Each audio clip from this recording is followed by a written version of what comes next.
안녕하세요. 당도서관 코너의 한의사 이혜민입니다. 이번 영상에서 소개할 책은 스트레스가 만병의 원인이다 라는 제목의 책인데요. 현대인들은 만성적인 스트레스에 시달리고 있죠. 그런데 이 책에서 말하기를 이러한 피로에도 두 가지 유형이 있다고 합니다. 그래서 이 두 가지 유형별로 해결책과 특징을 알아보려고 하는데요. 피로에도 유형이 있다니 참 궁금하시죠? 지금부터 시작해 볼게요.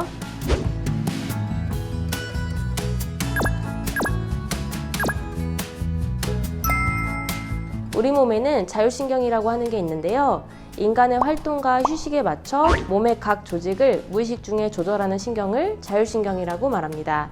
이러한 자율신경에는 교감신경과 부교감신경이 있고 이 두 가지가 항상 균형을 유지하고 있는데요. 이 균형이 깨지면 몸이 피로해지고 더 심해지면 질병이 생길 수도 있습니다. 저자가 설명하는 피로의 유형이 어떤 것인지 감이 오시나요? 하나는 교감신경이 부교감신경에 비해 더 항진되어 있는, 즉 교감신경으로 치우쳐져 있는 피로의 유형이고요. 다른 하나는 부교감신경이 교감신경에 비해 더 항진되어 있는, 즉 부교감신경으로 치우쳐져 있는 피로입니다.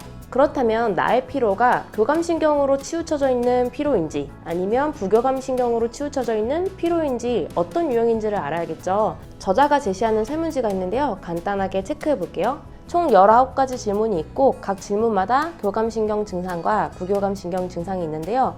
둘 중 하나의 증상을 체크하거나 두 가지 모두 해당되지 않으면 체크하지 않아도 좋습니다. 1번 피부색을 먼저 볼게요. 피부색이 검은 편이다, 흰 편이다 두 가지 증상이 있는데요. 검은 편이면 교감신경 관련 증상, 흰 편이면 부교감신경 관련 증상으로 체크하시면 됩니다.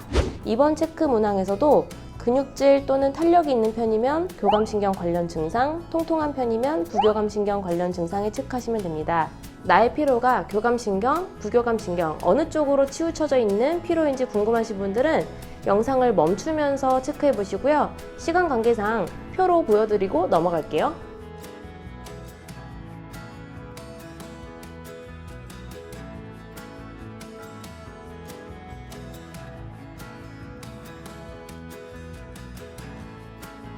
체크한 분들은 교감신경 증상과 부교감신경 증상 중 해당되는 개수를 각각 세어서 어느 쪽의 개수가 더 많은지를 확인하시면 됩니다.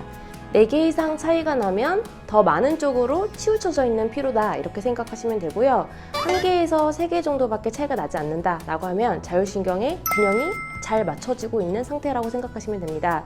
저도 체크를 해보니까 교감신경이 7개, 부교감신경이 6개로 1개밖에 차이가 나지 않아서 아직까지는 자율신경 균형이 잘 맞는 것 같습니다. 저자는 교감신경 우위에 피로감을 느끼는 사람이 70% 이상일 거라고 얘기하는데요. 교감신경은 긴장하거나 흥분할 때 항진되기 때문에 교감신경 우위인 유형은 늘 피곤하고 짜증이 나고 과민해져 불안감이 생기고 화를 잘 내며 흥분하여 밤에 잠을 잘 자지 못하고 변비가 심하고 체온이 낮은 경향이 있다고 합니다. 반대로 부교감신경이 우위인 유형은 조금만 움직여도 금세 지치고 의욕이 없고 사소한 일에도 신경을 쓰고 기분이 처지고 아침에 일어나기가 귀찮고 설사를 자주 하며 체온이 낮은 경향이 있습니다. 아까 설문지 체크 안 하셨던 분들도 두 가지 유형의 특징을 보면 자신이 어느 유형에 속해 있는지 알 수 있을 텐데요.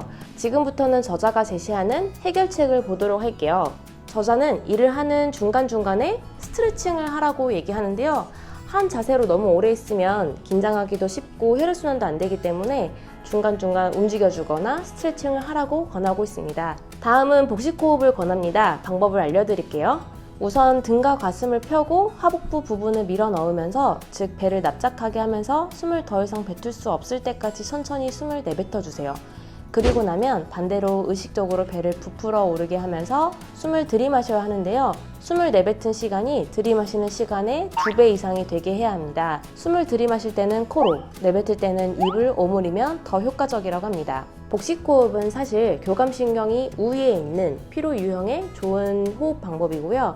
만약 자신이 부교감신경의 우위에 있다 라고 하면 그때는 충식호흡을 하시면 좋습니다.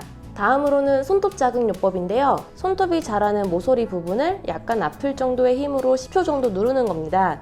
엄지, 검지, 중지, 약지, 새끼손가락 순으로 하는데요.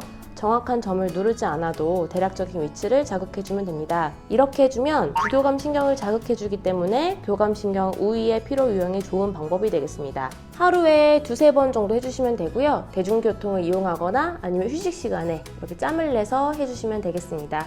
다음으로는 음식에 대해 정리해 볼게요. 보통 스트레스를 받으면 단 음식이나 매운 음식, 찬 음식 등을 먹는 경향이 있죠. 그런데 이런 음식을 먹으면 점점 더 피로해지기 때문에 최대한 자제하는 게 좋고요.